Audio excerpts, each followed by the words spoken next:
All right, I'm going to show you how to figure out if you've got a tire that's going flat, and let's say it's taking overnight or a couple days, but it's continuously kind of going flat over a day or two, or maybe even faster.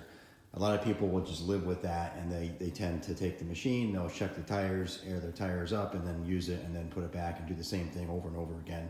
And really, you don't have to do that because to find a leak in a tire, it's really easy. The way you want to do it is you take a spray bottle filled with maybe a couple tablespoons of dish soap or hand soap, a couple tablespoons, and then just add some water to it, and then shake it a little bit. And then what you're going to do is take the tire off the machine. You can do this on the machine too, but I like to take the tire off the machine just because you're going to want to probably do this outside and not necessarily in your garage. It'll create a little bit of a mess because if the tires are muddy, you're gonna obviously it's gonna make a mess on the floor. But the way you do it is you simply just go around the tire and you take a look, and if you see a spot that could have had a nail in it or maybe like a slice in it, for example, if you were to check that spot, you'd spray it and you'd look for bubbles, and there's nothing there, right?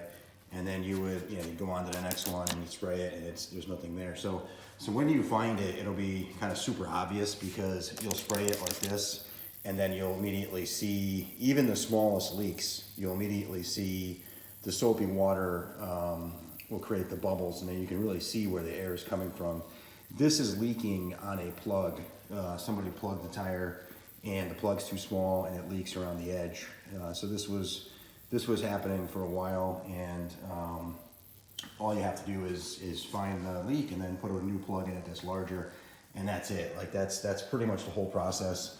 So you should definitely try this if you think you have a slow leak somewhere, and see if you can find it, and you'll save yourself a lot of aggravation not having to air up your tire every time you go to use the machine.